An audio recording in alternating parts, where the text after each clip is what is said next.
My name is Lysander Thorne. I never imagined that one day I would be here, opening my heart to tell something so intimate, so deeply moving. But there comes a time when keeping everything to yourself seems selfish. Something inside me insists that this story needs to be told, not because I think I'm special or because I want attention, but because what I experienced completely changed the way I see existence. It changed the way I understand life, death, and everything in between. The truth is that we walk around believing that we understand how the world works. We wake up, work, pay the bills, make plans, dream of a future that we often don't even know will come.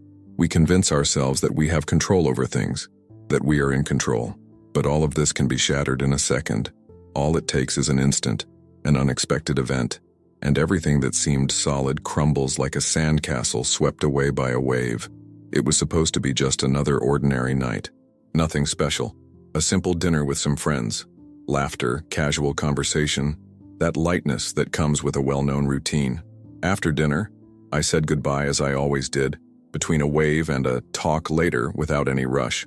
I got in the car, adjusted the rearview mirror, turned on the radio and drove through the quiet streets, still lulled by the tranquility of the night. I was stopped at a traffic light, waiting for the light to change. And as always happens in these moments of waiting, my mind started to wander. About the work I had to do the next day, about the bills that had piled up, about the messages I needed to respond to. These were trivial, routine concerns that now seemed incredibly small and irrelevant in the face of what was about to happen. Then, without warning, without sound, without a chance to react, everything changed. A pickup truck appeared, as if it had been spat out of the darkness, flying at a blistering speed. I later learned that it was traveling at over 75 miles per hour. But at that moment, there was no time to think, much less react. The impact was brutal, directly into the side of my car, the side where I was standing. It was as if the world had been ripped in half by an invisible, violent force. It's hard to describe exactly what I felt. Have you ever had that dream where you're falling and then suddenly your body jerks? Imagine that, but multiplied by 1,000. I felt every bone being pushed beyond its limit. Ribs snapped one by one like dry twigs, making a sound that, even in the midst of the chaos, stuck in my mind. The pain was overwhelming. But then, something completely unexpected happened. At the height of the pain, a sensation arose that I can't compare to anything I've ever experienced. It was as if I had suddenly been plunged into a vast, silent ocean, a bottomless ocean, where there was no fear, no despair, just a strange state of heightened awareness. Everything went silent inside, and that's when I realized I was no longer there, or rather, I was in two places at once. My body was trapped in the wreckage of the car, completely destroyed, but at the same time, I was floating above the scene, as if I had become a spectator of my own accident. It was a panoramic, serene, almost cinematic view. The pain had completely disappeared, and with it the fear, the rush, the anxiety. It was as if I had left behind the entire weight of the world. I vividly remember looking down and seeing the chaos unfolding. Headlights flashing, people rushing toward me, shouts in the background for help. But it all seemed to be in slow motion, as if time had stretched, as if the clock of the universe had stopped for just an instant to allow me to see it all with an almost divine clarity. I felt peace, a peace so profound it almost brought me to tears. And that's when the hardest part to explain began. After I found myself floating, something around me began to change. I was enveloped by a darkness unlike anything I had ever known. But contrary to what one might think, it wasn't scary. It was welcoming, comforting, as if I had been wrapped in a warm blanket on a freezing night. A darkness that didn't threaten, but protected. In this timeless space, a light appeared. A blue light. It wasn't an ordinary light, the kind you see with your eyes. It was a light you could feel. It came from everywhere and nowhere at the same time. It was as if it were alive, pulsating in tune with something much greater than I could understand. It didn't hurt my eyes, on the contrary, it calmed my soul. It brought a kind of relief that only someone who had carried a lot of weight could understand. And then something happened that left me completely speechless. I heard my name. It wasn't a thought.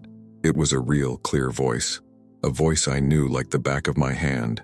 It was Jimmy, my childhood friend, the one I had spent so many afternoons running barefoot with in my parents' backyard. Jimmy had died years ago in a car accident. But there, in that dimension where time didn't exist, his voice was as real as it had been in life. Clear, firm, full of affection. I still couldn't see him, but the sound of his voice enveloped me like an embrace. And then, before my eyes, or whatever replaced my eyes in that state, something opened up, a kind of tunnel. But it wasn't a tunnel like in the movies or books. It was a living passage, made of light, of energy, of millions of tiny particles that danced in an indescribable harmony, a flow that seemed to call me without words. And there, at the entrance to that tunnel, was someone who made me hold my breath. Pat Harrigan, my old skating coach. He had died when I was still a teenager, the victim of a massive heart attack during a competition. And there he was with the same gentle smile, the smile that cheered me up when I fell, the patient look that told me, "You can do it." Seeing Pat there was one of the most surreal experiences I've ever had, if you can even call it an experience, because this was beyond life as we know it. It was something else, another plane. And in that moment, everything I thought I knew about what it meant to exist began to dissolve, and that's what I came to share today. I don't expect you to believe everything. I'm not here to convince anyone, but some experiences are too big to be kept inside just one person. And mine, I feel, needs to be shared.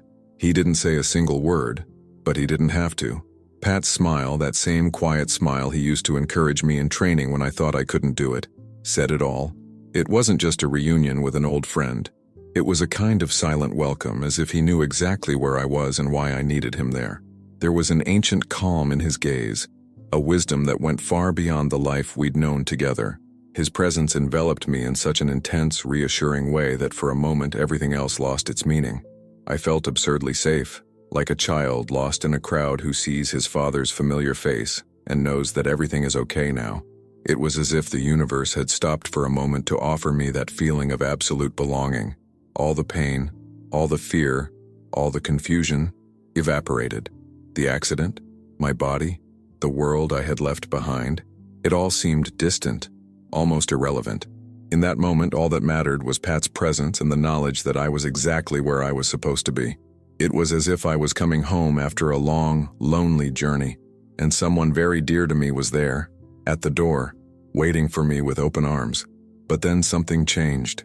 It was as if a silent voice, imperceptible to ordinary ears, had whispered my name very softly. I can't explain it. It wasn't a sound. It wasn't a thought, but it was a call. A soft, insistent call, coming from somewhere inside me. Instinctively, I turned. I looked back, and it was as if, for an instant, all that space where time did not exist opened a window onto the world from which I had come. Below me, the scene of the accident continued, but now it seemed to have a different texture. Time here didn't flow as it had before. Instead of a straight line, it was like waves of energy intertwining, fast, slow, converging and receding all at once. The image of the wrecked car was outlined under the pulsing lights of the rescue. Red, blue, and on the wet asphalt, these colors created shadows that danced like ghosts in a dark theater. The bodywork was completely twisted, the car's frame unrecognizable. The windshield was gone. In its place was an intricate web of gleaming shards, catching the light like tiny broken diamonds, scattered across the crumpled hood. Critical situation, multiple traumas, possible internal bleeding. The first paramedic's voice cut through the night with surgical precision. His hands moved with impressive agility, almost as if he were choreographing a dance against time. Another paramedic, a young woman with alert eyes and a steely expression, answered firmly. "Pressure 60/40 and falling. Let's stabilize him now or we'll lose him, Henry," she exclaimed. Henry, a man with mature features and a hardened expression from years of dealing with the fine line between life and death, held my hand firmly. And there, even without feeling his touch on my physical body, something inside me knew he was trying to keep me there. He wasn't just a paramedic doing his job. He was a warrior fighting for a life he still believed could be saved. "Stay with us, friend. You're too young for this trip." That sentence hit me with a strange force, and before I could absorb it, another voice emerged. A scream, sharp and cutting, that pierced me like a blade. "My son!" My mother's voice. She was running down the street, desperate, her hair disheveled by the wind, her feet stumbling on the wet asphalt, as if the pain was more than her body could bear. Behind her, my father tried to catch up with her, as desperate as she was, but still trying to keep his wits about him. without much success. "Let me pass, it's my son." A police officer tried to hold her gently, as if he knew that no emergency protocol was worth more than a mother's love for her child. "Ma'am, please, the paramedics need space." "Thomas!" She screamed at my father, her face bathed in tears. "Do something. Our boy, our boy." And there, standing helpless, was my father, the figure I had always seen as firm, controlled, unbeatable. He was broken, pale as a sheet, his eyes fixed on my shattered body as if he were watching the world crumble before him. He held my mother close, trying to contain her, but never, not for a second, did he take his eyes off my body. "We can't lose another child," my mother sobbed, with a pain that seemed to arise from a much older wound. Sarah, the name settled over me like an ancient weight. My little sister. She had been gone as a baby, and though the years had passed, the pain of her absence still lived there, hidden deep in my parents' eyes. And now, they were being forced to relive the nightmare. It was at this moment that something even stranger happened. Images began to appear before me, but they weren't memories. They weren't things I had already experienced. They were, possibilities. Paths I could follow. It was like watching a movie of my future. I saw myself in a church, my heart racing, my face sweaty, waiting at the altar. I saw a woman dressed in white approaching, and her face radiated love, a serene, almost sacred happiness. I saw myself holding a newborn baby and feeling a love so deep it seemed to explode inside my chest. I saw my parents growing old, their hair white, their eyes still full of love, and I was there, with them, caring, giving back. I saw dinner tables, laughter, tears, hugs, losses and reconciliations. I saw a whole life that had not yet been lived. Saturation dropping, let's intubate. The paramedics' voices pulled me back into that tenuous reality. Their hands moved with precision, but now, something beyond them was approaching me. I felt it. On my left side, it was a presence, but not like Pat, not like Jimmy. It was different, very different. It had no shape, no face, and yet it was the most real thing I had ever experienced. It was like standing before the source of everything, of love, of consciousness, of reality itself. And then I knew. It was God. Not the God of words and books, not the God of theories. It was the source, the essence, the origin. It was pure love, pure truth, and He was there with me. There were no speeches, no elaborate explanations of life and death, no visions of heaven or hell. There was just one word, a single word, but in it was contained the entire universe, times. That word pierced every particle of my being. It wasn't an order. It wasn't a punishment. It was a call that came with absolute authority, but with infinite tenderness. It wasn't the command of a judge to his defendant. It was the voice of a loving father calling his son back home because it wasn't time to stay yet. There was still life. There was still love. There was still purpose. And in that moment, I knew what I needed to do. While the paramedics continued to fight with everything they had, trying to squeeze life back into my destroyed body, while my parents cried and prayed in despair, enveloped by the unbearable anguish of perhaps losing their last child, I was on another plane, in a kind of suspended pause between what I knew as life and what I still did not understand as death.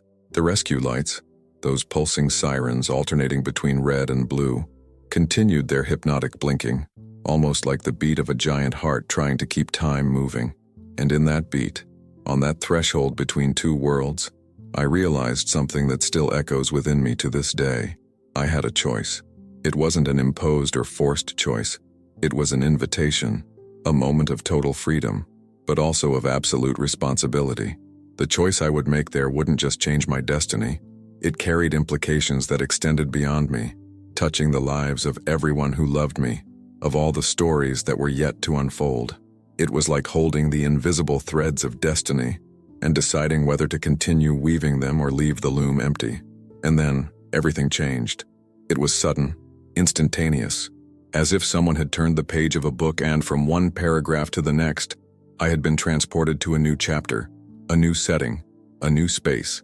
The transition was so abrupt that I felt something like vertigo, but it was a different kind of vertigo, not of the body but of the soul, a kind of spiritual dizziness, if that makes any sense.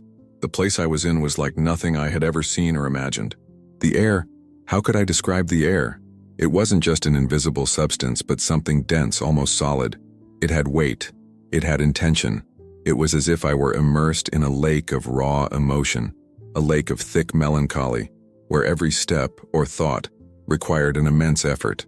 The atmosphere resisted any attempt at lightness. Nothing here was easy. Every movement seemed to pull with it 1,000 invisible currents. The temperature was strangely neutral but uncomfortable, like that chill you feel before a storm, when the air pressure changes and your instincts warn you that something big is about to happen. The silence was deep, but not peaceful. It was a silence full of unspoken whispers, of interrupted stories, of regrets still unvoiced. I tried to speak. I tried to understand. "Where am I?" I asked with difficulty, but my voice seemed to find no echo.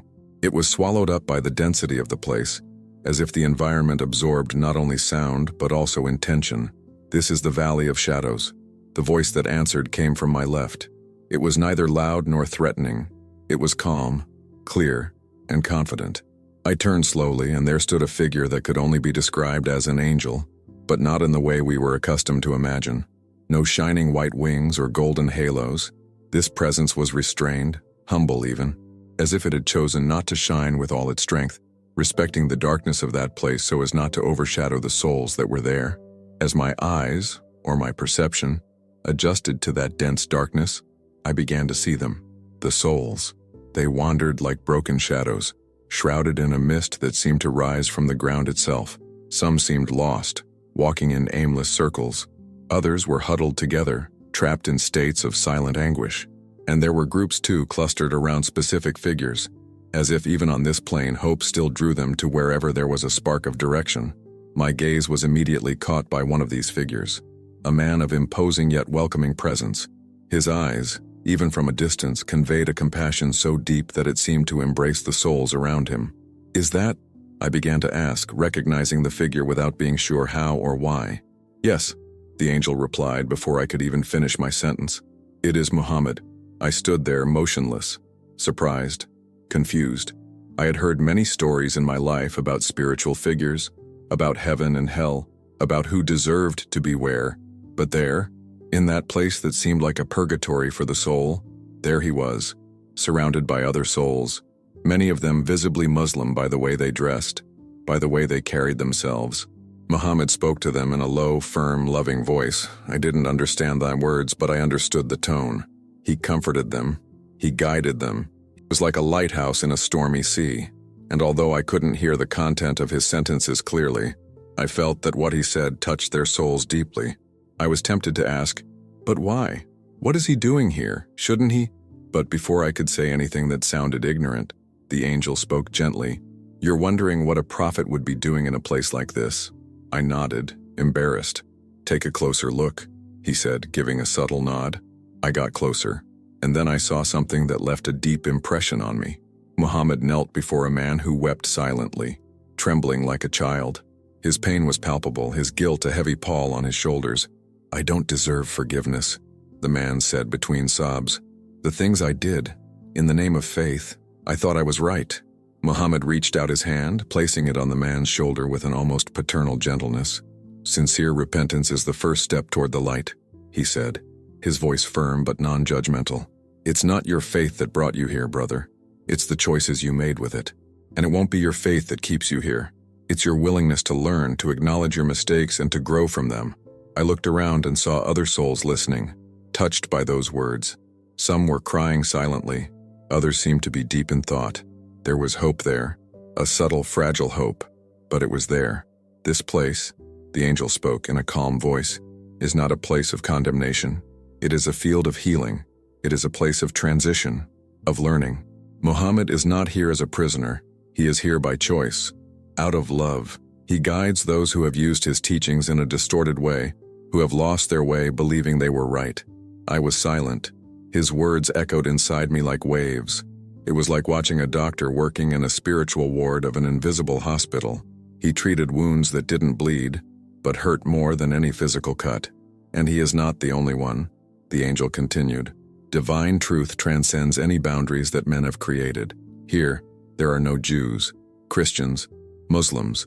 There are no Easterners or Westerners. There are no races or labels. Here, there are souls. and the only thing that matters is the light that they are willing to find and cultivate.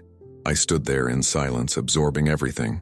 Every second in that valley deconstructed certainties that I had held as absolute truths. I realized with increasing humility how limited our convictions are, how faith can become a prison when guided by fear or pride. And in that place of shadow, I began to understand that even darkness can be the beginning of a path to light. People need to know this, I murmured, more to myself than to the angel who walked, or rather moved, beside me with an indescribable lightness. He simply nodded with a calm, almost paternal look, and answered serenely, "They will know, when they are ready. Each soul has its own time of understanding." His words didn't sound like a warning or like a consolation. They were a simple, undeniable truth, the kind that goes straight to the heart.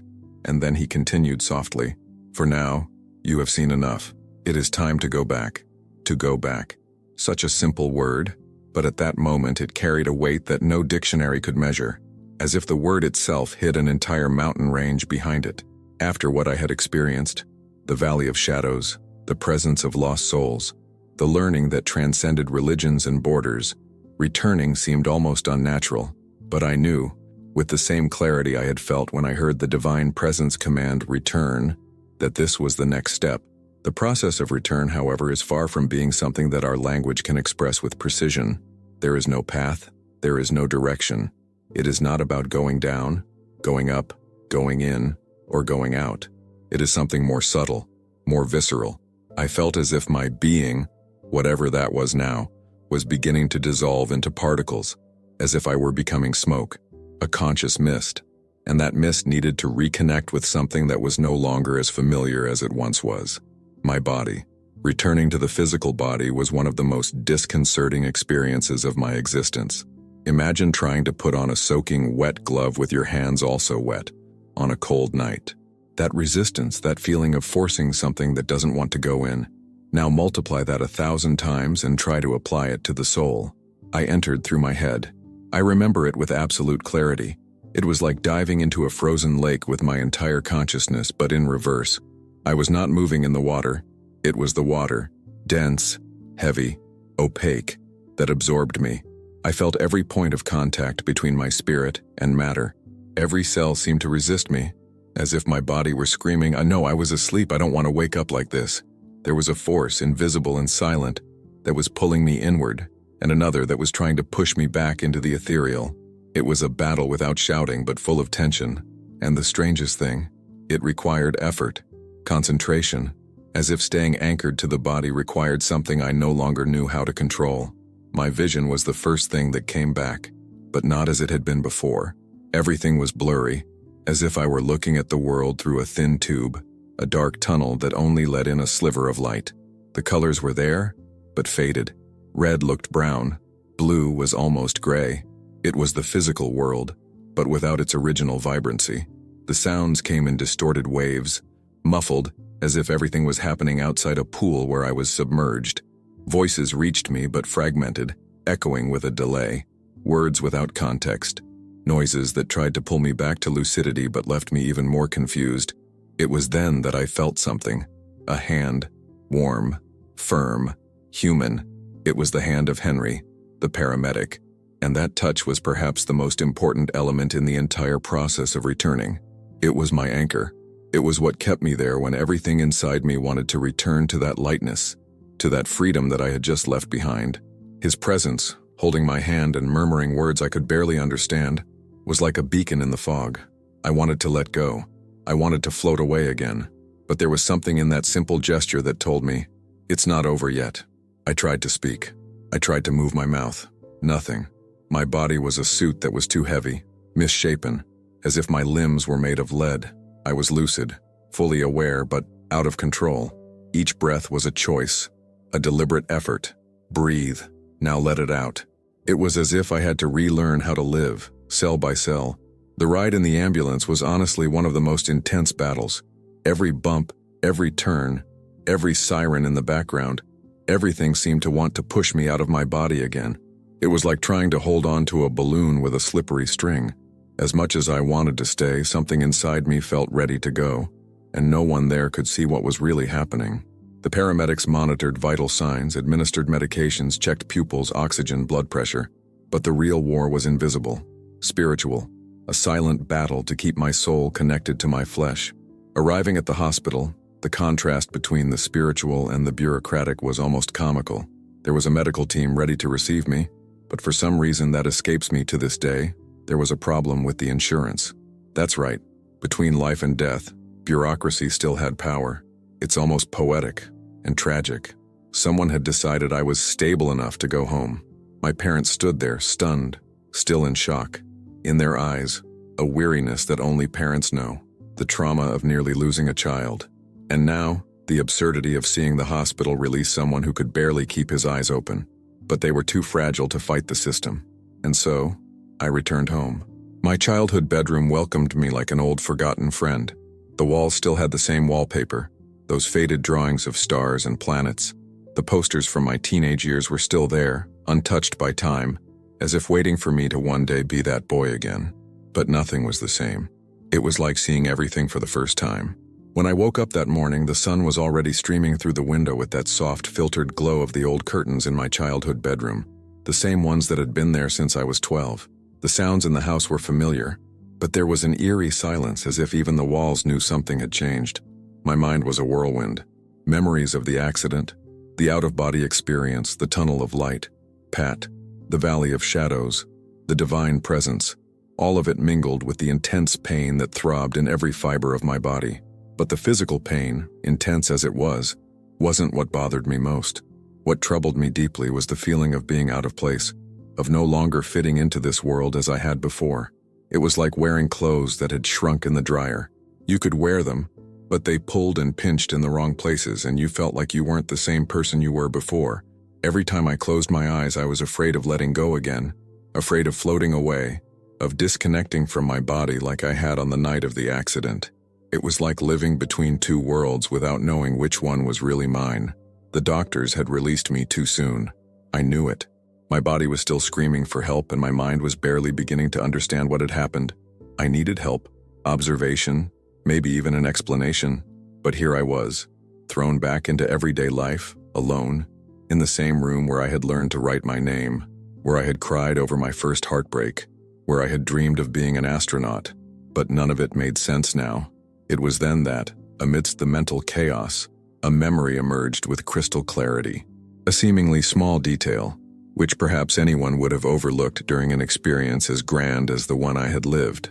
As I was floating above my body, shortly after the impact, I saw a trickle of blood running from my left ear. It was an almost banal image, considering everything that was happening around me. Flashing lights, screams, twisting wreckage, but for some reason, that scene stuck with me. I decided to investigate. Gathering strength I didn't even know I had, I got out of bed. Each step was a test of endurance. My muscles felt like they were made of cracked stone. The pain was constant, but there was something stronger pushing me, a silent urge to confirm that all of this had been real. I reached the bathroom and leaned against the sink.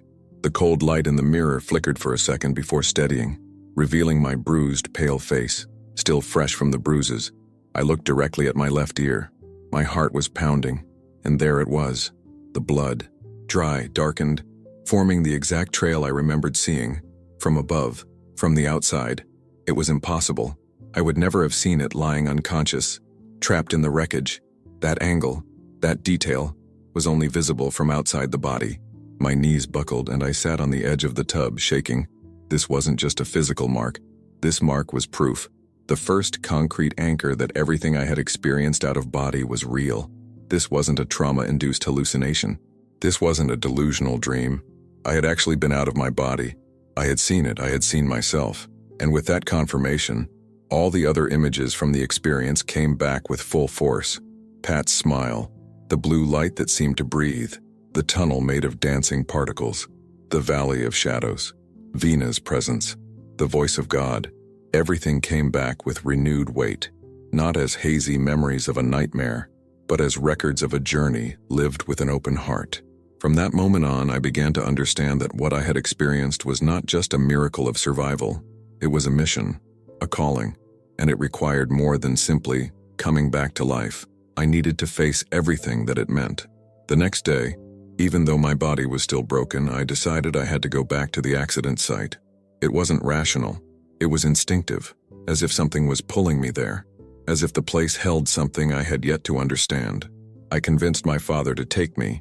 He said it would be quick, that I just wanted to see for myself. When we arrived, the asphalt still bore the marks of what had happened, the scars on the ground, the stains on the guardrail. The smell of iron, of burning, was still in the air, or maybe just in my memory. But what really surprised me was seeing someone there. Henry Asher, the paramedic who treated me the night of the accident, was standing with his hands in his pockets, staring at the exact spot where my car had stopped. I later learned that he had this habit.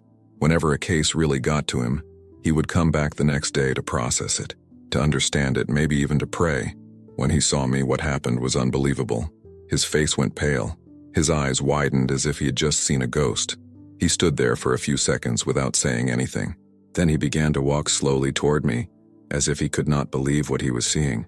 When he finally stopped in front of me, his teary eyes met mine, and he whispered, in an almost reverent tone, You were with God, weren't you?" That hit me in a way I didn't expect. How did he know? How could he even suspect? I stood frozen, staring at him, unsure of what to say. But Henry saw my reaction and didn't wait for confirmation. He simply began to tell his version of events. And that's when everything took on a new meaning. Henry sat down beside me on the sidewalk, on that stretch of asphalt marked by twisted metal and memories still too fresh. It was a simple, almost unremarkable place, a curve in a suburban road, with weeds growing in the corners and the distant hum of traffic. But for me, and now for him, this spot had become sacred territory. He was clearly shaken. And when he began to speak, his voice was low, almost reverent, as if he were telling a secret too old to be spoken aloud. "That night," he said, looking straight ahead, not at me, "I saw something I'd never seen before. Not in motorcycle accidents, not in fires, not in the worst disasters I've ever seen." He paused. He ran his hand over his forehead, as if he were still trying to figure it out. "There was a blue light above you. It wasn't an ambulance light." I checked. I went back after the shift, looked at every possible source of glare, searched every inch of that place trying to find an explanation. But there was nothing that explained it. He turned then, looking me in the eye for the first time, and there was something there. It wasn't just confusion or curiosity, it was admiration, maybe even faith, in a way he himself hadn't yet recognized. That light, he continued, made no sense, and at the same time, it made all the sense in the world. I listened in silence, feeling a strange calm, as if something inside me was being validated, acknowledged. When I finally responded, my voice came out almost as a whisper. "I have been with God, Henry." He just nodded. He didn't ask how or why. He didn't ask for proof. He just listened. I shared part of the experience, the peace, the letting go, the light. Enough for him to know I was telling the truth, but I still kept certain parts to myself, the ones that felt like they were meant just for me. It was a simple conversation, but it had the power of an earthquake, because for the first time since the accident, I didn't feel alone with this extraordinary burden. Someone else had felt it, seen it, witnessed it. "I'm not a religious man," he said finally. "Never have been, but some things we don't need to understand. And maybe we shouldn't. Maybe we should just honor what we've seen." We said goodbye with a silent handshake, filled with something greater than words. And that night, as I returned home, my mind would not stop spinning. I needed answers. I needed to find some common thread in the spiritual web that had been entwining me since the accident. It was then, days later, still at home, that I came across something that seemed like a sign from fate. While rummaging through an old bookshelf in my father's office, the one that had always been his exclusive territory, I came across a dusty, worn-covered book titled Doors to the Beyond, Studies on Near-Death Experiences. It seemed out of place there. My father was never one to talk about spirituality. I began to leaf through it, more out of curiosity than any real intention. But it was like opening a hidden door within myself. The words in the book seemed to echo my own journey. And then, like a sudden whirlwind, a memory that had been buried for decades burst into my mind with terrifying clarity. I was 6 years old.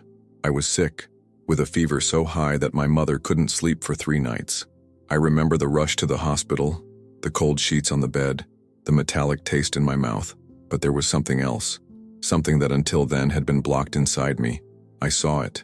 I was there. That night in the hospital, in the comings and goings of consciousness, I was visited by two figures made of light. They had no faces, but they radiated something that only today I can name: compassion.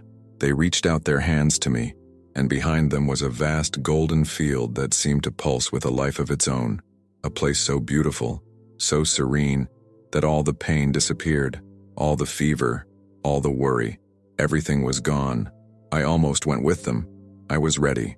And then something made me look back, and there were my parents, my mother with tears in her eyes holding my little hand with desperate tenderness, and my father, standing like a rock, with that hard expression of someone who wants to protect his son from the world but is broken inside. That scene held me captive. It pulled me back. The figures understood. They said nothing. They just stepped back, and the golden field disappeared like mist, dissolved in the sun. I returned to my body with the weight of the world upon me, but I survived. I grew up, and I erased that memory as if it had never existed. Now, so many years later, it all made sense. It was the same feeling, the same love, the same choice. Twice, in two completely different phases of life, I was called back by something bigger than myself, by love. I couldn't keep this to myself. I knew I needed to talk to my father. He had always been a man of few words, the kind of man who expressed himself with gestures, with silences. But that night after dinner, I called him out onto the balcony. The sky was clear, dotted with stars, and the sound of crickets filled the spaces between our unspoken words. I told him everything, every detail I could, about the accident, about the light, about the presence, and about the childhood memory that had come back with a vengeance. I thought he would laugh, change the subject, doubt it. But what happened surprised me deeply. He took a deep breath, his gaze fixed on the horizon, and after a long silence, he said something that changed everything. "Lysander, I saw you with a fever, yes, but I also saw you staring into space and smiling. Your mother was crying and you smiled. At the time I thought it was delirium, but now I wonder if it wasn't something more." He turned to me and placed his hand on my shoulder. I never really believed in that stuff, but maybe it's time to start. And so it was that in that silent moment on the porch, with the smell of old wood, the slight chill of the night, and the sound of insects in the dark, 2 generations of a family found themselves in something that words could not define. A truth lived on the threshold between this world and the next. After I finished telling him everything, my father was silent for a long time, looking up at the starry sky. It was a heavy silence, full of unspoken meanings, as if he was rearranging all the pieces within himself. Then, for the first time in his life, he began to share something he had never shared with anyone. In a low, measured voice, as if each word were a precious secret, he told me about memories, or rather feelings, he had had before I was even born. They were not clear memories like those we have in our daily lives, but deep, almost inexplicable impressions of a spiritual connection that he could never understand or explain. He said that when I was a baby, I would sometimes look at him in his crib and feel something inexplicable, as if he had known me from another place, another time, an existence before this life. That revelation opened a new door in our relationship. It was as if his experiences and mine were different pieces of the same puzzle, parts of a greater truth that we were still discovering. We began to realize that perhaps there was a deeper connection between us, something that went far beyond blood ties or family life. It was a spiritual bond, an invisible inheritance that united us in a unique and eternal way.